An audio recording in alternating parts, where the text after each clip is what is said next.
గుణం చూసి గౌరవించే రోజులు మన తాతల కాలంలోనే పోయాయి. ఇప్పుడంతా ధనం చూసి మాత్రమే గుర్తింపు, గౌరవం వస్తుంది. హాయ్ అండి. నేను Swapna. Welcome back to our channel. అందరూ ఎలా ఉన్నారు? నేనైతే బాగున్నాను. మీరు కూడా బాగున్నారనుకుంటున్నాను. మీరు ఎలా ఉన్నారేంటనేది కామెంట్ బాక్స్‌లో కామెంట్ చేసేయండి. వీడియో అయితే లాస్ట్ వరకు చూడండి, మీకు నచ్చుతుంది. వీడియో నచ్చితే లైక్ చేయండి, షేర్ చేయండి, మన ఛానల్ని సబ్స్క్రైబ్ చేసుకోండి. పక్కనే ఉన్న గంట సింబల్ మీద క్లిక్ చేశారంటే మన ఛానల్ నుంచి నేను వీడియోలు అనేవి పెట్టినప్పుడు మీకు నోటిఫికేషన్స్ అనేవి వస్తూ ఉంటాయండి. ఈరోజు ఇంకా నా వ్లాగ్ అయితే 11కి అయితే స్టార్ట్ చేశానండి. ఇప్పుడు టైం వచ్చేసి 11 అవుతుంది. ఇక బట్టలైతే మిషన్లో ముందే వేసానండి. ఇంకా అయిపోయినాయని ఇప్పుడు తీసుకొచ్చి అయితే ఆరేస్తున్నాను. ఇక బట్టలు ఆరేసిన తర్వాత ఇంకా గిన్నెలు అయితే సర్దాలండి. స్టాండ్లో అయితే కొన్ని గిన్నెలు ఉన్నాయి. ఇంకా గిన్నెలన్నీ ఇదిగో ఇక్కడ పెద్ద స్టాండ్లో అయితే సర్దేస్తున్నాను. ఇలా స్టాండ్ ఉంటే మనకి చాలా సామాన్ల వరకు ఈ స్టాండ్లోనే పెట్టేయచ్చు కదండి. బాగుంటుంది ప్లేస్ అనేది. మనకి రెంట్ కొనేటప్పుడు ఒక్కొక్కసారి ప్లేస్ తక్కువ ఉంటుంది కదా, అలాంటప్పుడు ఈ స్టాండ్లో ఇలా అన్నీ పెట్టుకోవచ్చు. మేమైతే తీసుకొని దాదాపు ఒక 5-6 సంవత్సరాల పైన అయిందండి. అప్పటి నుంచి యూజ్ చేస్తున్నాను అనమాట. ఇక మనం తినే ప్లేట్లు, కప్స్, చిన్న చిన్నవి ఏవైనా ప్లేట్స్ ఇట్లాంటివన్నీ ఇందులో అయితే పెట్టేస్తుంటాను. ఇక తర్వాత ఇవన్నీ సర్దేశాక ఇంకా గిన్నెలు అయితే తోమాలండి. ఇక్కడ వచ్చేసి ఇంకా గిన్నెలు అయితే తోముతున్నాను. నాకు ఈ మధ్య చాలామంది అయితే వెస్టేజ్లో జాయిన్ అవ్వమని అయితే చెప్తూ ఉన్నారండి. అంటే ఈ మధ్య కదా, ఒక 4-5 మంత్స్ నుంచి చెప్తూనే ఉన్నారనమాట. వెస్టేజ్లో జాయిన్ అవ్వు, బాగుంటుంది.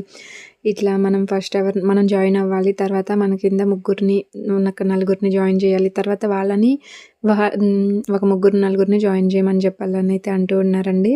ఇదంతా నాకైతే అంత కరెక్ట్గా అనిపించలేదు. కాకపోతే మనకి ఏదో జాయిన్ అయిన తర్వాత మనకి 3000 బిల్ అయితే చేయాలంటండి మంత్లీ. నెలకి 3000కి అయితే మనం అక్కడ ఏమైనా తీసుకోవాలంట. ఇదంతా చెప్తుంటే నాకు వాళ్ళు చెప్పేది సరిగా అర్థం అవ్వట్లేదు. నేను అడిగిన దానికి వాళ్ళ దగ్గర సమాధానం అయితే కరెక్ట్గా ఉండట్లేదు అనమాట. వాళ్ళు అంటున్నారు, ఒకసారి మీటింగ్కి రా, మీటింగ్కి వస్తే నీకు క్లియర్గా అర్థమవుతుంది, వాళ్ళు అన్నీ వివరంగా చెప్తారని అయితే అంటున్నారు. సరే చూద్దాంలే అని అయితే చెప్పాను. ఇప్పటికి 5 మంత్స్ నుంచి అయితే చెప్తూ ఉన్నారండి. ఎవరో ఒకళ్ళు తెలిసిన వాళ్ళు ఇలా జాయిన్ అవుతావా అని అయితే అడుగుతూ ఉన్నారనమాట. ఇంక నాకైతే దీని గురించి పెద్దగా తెలీదు. మా వారిని అడిగాను. అడిగితే ఇదంతా వేస్ట్, అసలు వద్దులే, నీకెందుకు ఇవన్నీ అని అయితే అన్నారనమాట. ఇదంతా మళ్ళా మాటలు చెప్తూ ఉండాలి, మనం ఎక్కువ ఎక్స్ప్లెయిన్ చేయాలి వాటి గురించి, నీకేం తెలుస్తుంది, వద్దులే ఇట్లాంటివన్నీ నీకెందుకని అయితే అన్నారు. ఇక ఒకసారి జాయిన్ అయితే బెస్ట్ అని అయితే నాకు అనిపించింది అనమాట. హెల్త్ తెలుసుకుంటుంటేనే కదా మనకి ఏదైనా అర్థమవుతుంటుంది. ఎక్స్ప్లెయిన్ చేయటం ఏముంది, మీటింగ్కి వెళ్ళామనుకో 2-3 మీటింగ్స్కి వాళ్ళు ఎలా ఎక్స్ప్లెయిన్ చేయాలి ఏంటనేది అవన్నీ చెప్తుంటారు కదా అని అయితే అనిపించింది. మా వారైతే వద్దన్నారండి. అదంతా వేస్ట్, మీటింగ్లకు రమ్మంటారు, నువ్వు తిరుగుతూ ఉండాలి అటు ఇటు, అదంతా అవసరం అని అయితే అంటున్నారు.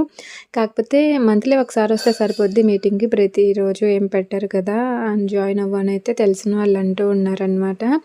నాకు వాళ్ళు చెప్తుంటే జాయిన్ అవుదామా వద్దా అని అయితే అనిపిస్తూ ఉంది. దీని గురించి పూర్తిగా తెలియదు కదా, ఒకసారి మనం కూడా అక్కడికి వెళ్ళి మీటింగ్ వింటే ఏమన్నా అర్థమవుతుందని అయితే అనిపించింది. కాకపోతే ఇక్కడ దగ్గరలోనే ఉంటుందండి మాకు, వెళ్దామని అయితే అనుకుంటున్నాను. కానీ ఇంకా మా వారు వద్దన్నారు కదా, అందుకని ఇంక వెళ్ళటం అయితే మానేశాను అనమాట. వెళ్ళినా వేస్ట్ కదా, ఇంక మనం వద్దన్నారు కదా, ఇంకెందుకులే అని అయితే అనిపించింది. ఇంతకీ దీని గురించి మీలో ఎవరికైనా తెలుసా, వెస్టేజ్ గురించి మీలో ఎవరికైనా తెలిస్తే ఇది ఎంతవరకు బాగుంటుంది జాయిన్ అయితే, లేదా జాయిన్ అవ్వకుండా ఉంటేనే బెస్ట్ ఏంటనేది ఖచ్చితంగా కామెంట్ బాక్స్లో కామెంట్ చేసేయండి. చాలామంది తెలిసిన వాళ్ళు మాకు నెలకింత వస్తున్నాయి, ఇంత అమౌంట్ 10,000 నుంచి 15,000 వరకు మాకు వస్తున్నాయి. అండ్ మేము జాయిన్ అయ్యాక ఒక 3 మంత్స్ వరకు 1000 లోపే వచ్చేవి, తర్వాత ఇప్పుడు 10,000 20,000 వస్తున్నాయి అని అయితే చెప్తూ ఉన్నారండి. ఇదంతా కరెక్టో రాంగో నాకైతే తెలియదు, కానీ అంటే నిజమా అబద్ధం అనేది తెలియదు, కానీ జాయిన్ అయితే బెస్ట్ అనేది అనిపిస్తుంది అనమాట. కాకపోతే మనకేం తెలియకుండా ఇంకెందుకులే అనేది అనిపిస్తుంది. అది కాక మా వారు కూడా వద్దన్నారు కదా, చెప్పాను కదా, మీలో ఎవరికైనా తెలిస్తే పర్లేదు ఇందులో జాయిన్ అవ్వచ్చు, జాయిన్ అయితే ఇన్కమ్ బాగానే వస్తుందని మీకు అనిపిస్తే, మీలో ఎవరైనా జాయిన్ అయిన వాళ్ళు ఉంటే ఖచ్చితంగా నాకు కామెంట్ చేసేయండి. నాకు కూడా జాయిన్ అవ్వాలనిపిస్తుంది, కాకపోతే పూర్తిగా తెలియకుండా ఎందుకులే అనేది తాగుతున్నాను అనమాట. ఓకే అండి, చెప్తారు కదా దీని గురించి, మీకు ఎవరికైనా తెలిస్తే ప్లీజ్ కామెంట్ చేయండి. ఓకే అండి, ఇంక ఇక్కడైతే నేను గిన్నెలన్నీ తోమేశాను. తోమిన తర్వాత ఇక రైస్ కూడా కడిగి పెట్టేసానండి. ఇంక లంచ్ టైమ్ అవుతుంది కదా! ఇంక కర్రీ అయితే ఈరోజు బీట్రూట్ కర్రీ చేద్దామని ఇంక ఇక్కడ బీట్రూట్ అయితే పైనుండే చిక్కంతా తీసేస్తున్నానండి. ఈ బీట్రూట్ వచ్చేసి నేనైతే 2 గడ్డలు తీసుకొని తురుము పట్టేస్తున్నానండి. ఇంకా పిల్లలకి నాకే కదా! మళ్ళీ ఎక్కువ చేసినా కానీ వేస్ట్ అవుతుంది. ఇంక అందుకని ఇక 2 గడ్డలైతే తీసుకొని పైనుండే చిక్కంతా తీసేసి ఇలా తురుమైతే పడుతున్నాను. ఓకే అండి. తెలిసిన వాళ్ళు ఏం కర్రీ చేస్తున్నావు అని అడిగారనమాట. నేనైతే బీట్రూట్ అని చెప్పాను. అబ్బా! బీట్రూట్ ఎలా తింటారని అయితే అంటున్నారు. ఎలా తింటారంటే ఏం చెప్తామండి, మనం వెజిటబుల్స్ అన్నీ తినాలి ఖచ్చితంగా. బీట్రూట్ అయితే మన ఆరోగ్యానికి చాలా మంచిది. జ్యూస్ తాగితే ఇంకా మంచిదండి. వారానికి ఒకసారైనా బీట్రూట్ జ్యూస్ తాగితే మనం చాలా ఆరోగ్యంగా ఉంటాము. అలాగే బీట్రూట్ ఫ్రై కూడా చాలా బావుంటుందండి. స్టార్టింగ్‌లో నేను కూడా అలానే అనుకున్నాను. బీట్రూట్ ఎలా తింటారు? ఎర్రగా ఉంటుంది కదా! రక్తంలాగా అమ్మో! ఎలా అనైతే అనిపించింది. కాకపోతే నేను ప్రెగ్నెంట్‌గా ఉన్నప్పుడు నాకు కొంచెం అలవాటయిందనమాట. డాక్టర్స్ అయితే బీట్రూట్ తినాలి, బీట్రూట్ జ్యూస్ తాగాలి, క్యారెట్, బీట్రూట్ రెగ్యులర్‌గా ఉండాలని అయితే చెప్పారు. ఇక నేను అప్పుడు అలవాటు చేసుకున్నాననమాట. తప్పదు ఎలా అయినా తినాలి, తింటేనే మనం హెల్తీగా ఉండగలుగుతాం అంటున్నారు కదా! అని అయితే అప్పుడు అలవాటు చేసుకున్నాను. ఇంక అప్పటి నుంచి నేను రెగ్యులర్‌గా అప్పుడప్పుడు తింటూనే ఉంటామండి. బీట్రూటు, క్యారెట్ ఇట్లాంటివన్నీ. క్యారెట్ కూడా అంతకుముందు పెద్దగా అలవాటు ఉండేది కాదు. బీట్రూటు. క్యారెట్ పర్లేదు కానీ బీట్రూట్ అంటేనే మరీ ఏదోలా అనిపించేదనమాట. ఇక తింటుంటే అలవాటయిపోతుంది. ఎప్పుడు కూడా మనకి తెలియని వాటి గురించి అది ఎలా తింటారనైతే అనిపిస్తూనే ఉంటుంది. కాకపోతే మనం అన్నీ తినటం అలవాటు చేసుకుంటేనే చాలా మంచిదనమాట. అలా అని ఇష్టం లేనివి తినలేం కదా! కాకపోతే హెల్తీ అన్నప్పుడు తప్పదు, మనం తినాలి. నేను కూడా అలానే అలవాటు చేసుకున్నానండి. ప్రెగ్నెంట్‌గా ఉన్నప్పుడే నాకైతే అలవాటయిందనమాట. అప్పుడు ఎక్కువ బీట్రూట్ జ్యూసులు తాగేదాన్ని. కొంచెం రక్తం తక్కువుందన్నారు. ఇక బీట్రూట్ జ్యూస్ తాగితే రక్తం కూడా పెరుగుతుందంట కదా! అది ఎంతవరకు నిజమో అబద్ధమో తెలీదు కానీ, నాకు తెలిసైతే నేను బీట్రూట్ జ్యూస్ కూడా ఎక్కువ తాగుతుండేదాన్ని. బీట్రూటు, క్యారెట్టు ఇట్లాంటివి వారంలో 2 సార్లు తాగుతూ ఉండేదాన్ని. మనం ప్రెగ్నెంట్‌గా ఉన్నప్పుడు ఎక్కువ డ్రై ఫ్రూట్స్, జ్యూసు, లిక్విడ్స్ ఇట్లాంటివి ఎక్కువ తీసుకోమంటుంటారు కదా!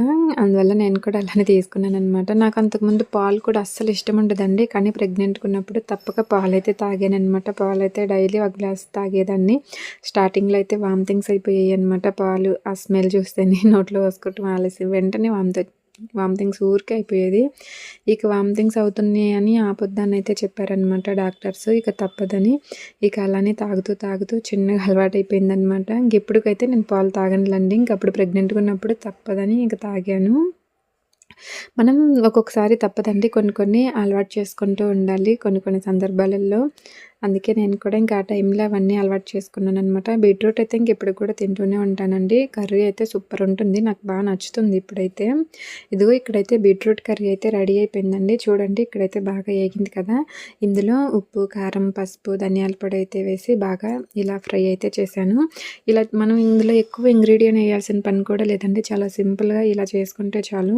టేస్ట్ అయితే చాలా బాగుంటుంది. కావాలంటే ఇందులో కొంచెం ఇంగువ కూడా వేసుకోవచ్చండి. నేనైతే ఇంగువేమి వేయట్లేదు.